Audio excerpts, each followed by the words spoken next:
नमस्कार, कामतगिरी अभय न्यूज में आप सभी दर्शकों का स्वागत है और मैं हूं सोफिया। अब डालते हैं एक नजर आज के मुख्य समाचारों पर।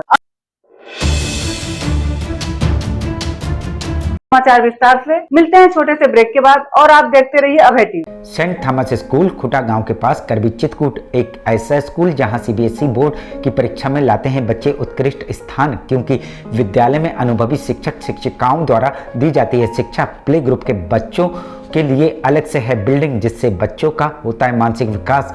लाने ले जाने के लिए बस की सुविधा उपलब्ध है, साथ ही फिजिक्स, केमिस्ट्री, बायोलॉजी के साथ साथ कंप्यूटर की लैब की भी सुविधा है, जिससे बच्चों में प्रैक्टिकल अनुभव होता है। यदि आप अपने बच्चे का उज्जवल भविष्य चाहते हैं तो हमारे स्कूल आइए और बच्चों का प्रवेश कराइए। हमारा पता सेंट थॉमस स्कूल खुटा गांव के पास करबी चित्रकूट। समाचार बुलेटिन में आपका पुनः स्वागत है।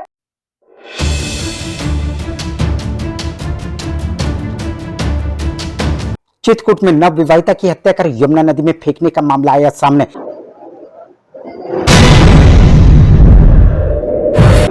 प्रयागराज की एक लड़की जनपद चित्रकूट के थाना क्षेत्र राजापुर में ब्याही थी। उसके मायके वालों को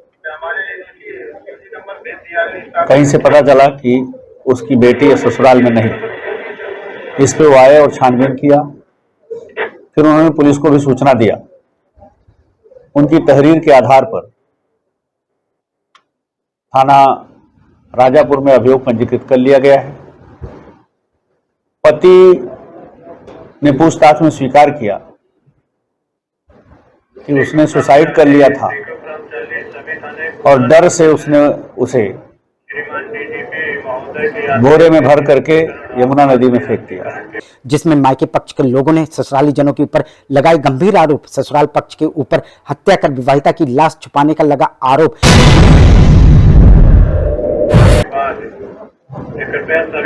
उसकी निशानदेही के आधार पर स्थानीय गोताखोर और एसडीआरएफ की टीमें लगातार प्रयास कर रही हैं, लेकिन डेड बॉडी बरामद करने में कोई सफलता नहीं मिली है।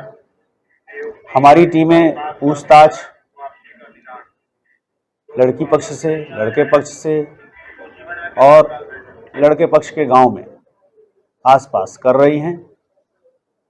इस बात का प्रयास है कि जल्दी से जल्दी वो विवाहिता जिंदा या मृत जहां भी है उसे हम बरामद करके आगे की विधिक कार्यवाही पूरा करें।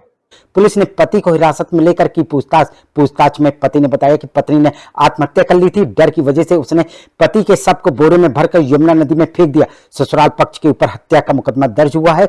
मामला राजापुर थाना क्षेत्र के रायपुर गांव का।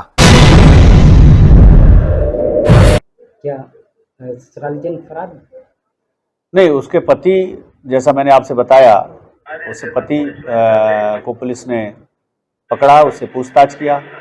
उसकी निशानदेही पर सर्च की कार्यवाही भी चल रही है। अब आगे अगर सफलता मिलती है या नहीं मिलती है, उसके आधार से निर्णय लेकर के फिर उसके विरुद्ध विधिक कार्यवाही की जाएगी। आखिर में डालते हैं एक नजर आज के मुख्य समाचारों पर। हमें इजाजत दीजिए, अगले समय हम फिर हाजिर होंगे पुनः कुछ खास खबरों के साथ। नमस्कार और आप देखते रहिए अभय टीवी।